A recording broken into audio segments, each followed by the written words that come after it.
Hi everyone, it's Jay Whitty. I hope you all are having a great day, and if you're new to my channel, welcome. I'm glad you're here. So I'm finally back. I took a little bit of a hiatus from my art. I got stuck in a rut and I had several failed attempts at my paint pouring.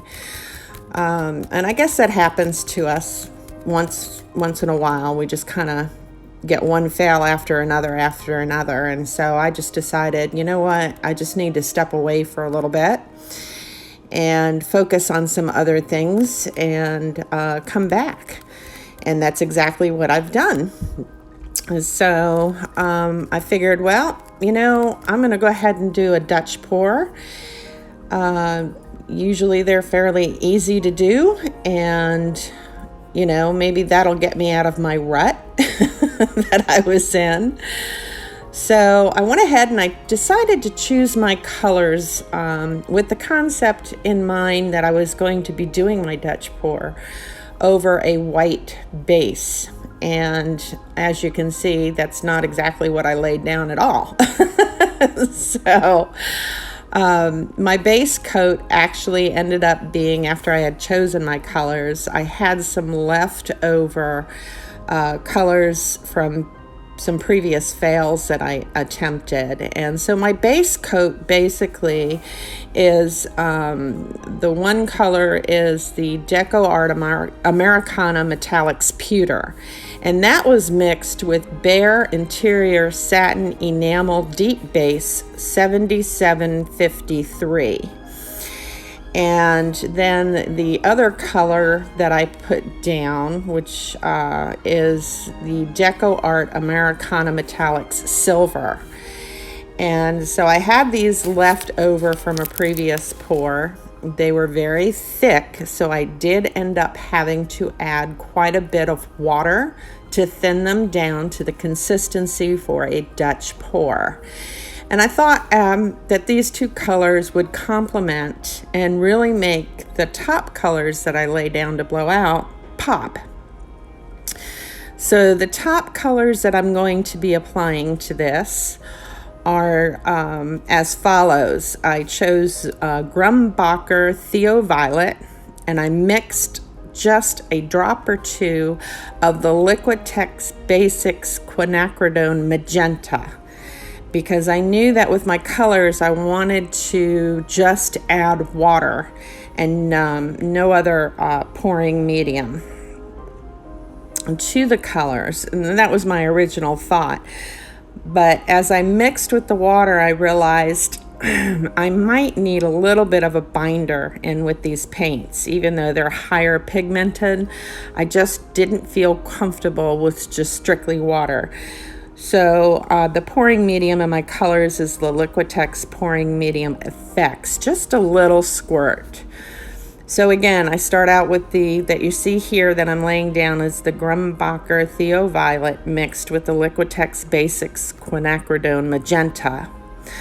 Then I come in with a mixture of Winsor Newton Vermilion Hue with just a drop or two of the Liquitex Basics Cadium Orange Hue. And then I finally lay down my third color, which will be the Winsor Newton Phthalo Blue. So all of this, along with my pouring mediums, will be listed in the description box down below. But the pouring medium for the base, I had to go back and check my notes because, like I said, those two colors were from previous pours. And so the pouring medium that I used for my base coats were the Golden Pouring Medium Gloss and Floetrol. And again, I added a lot of distilled water to these paints to thin them down to the consistency. And as you can see, they're pretty thin.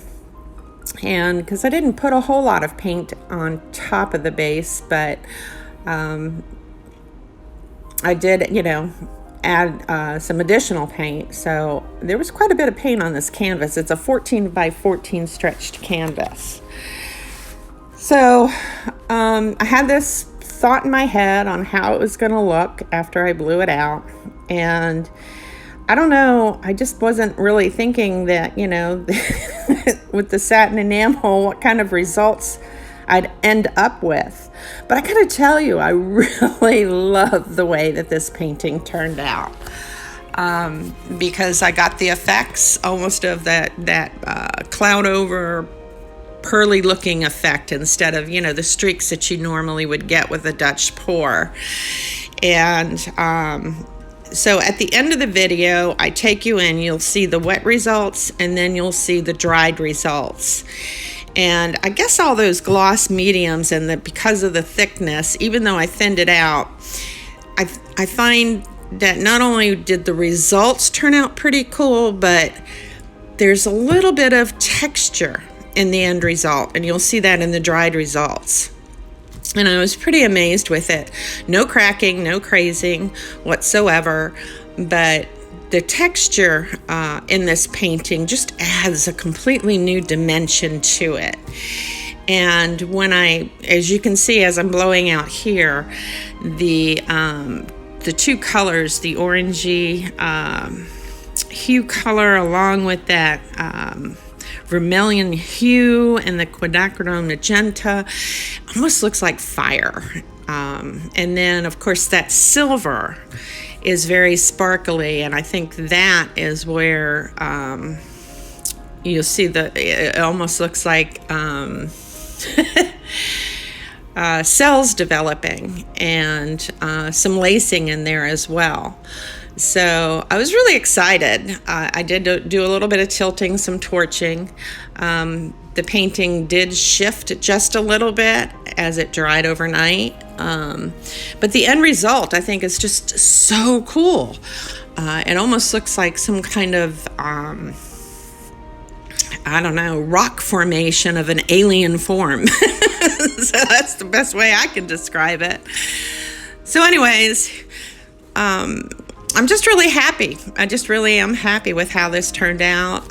Maybe my rut is gone, and my creativity is, the door to that creativity is back and open and flowing again, just like my paint should be flowing.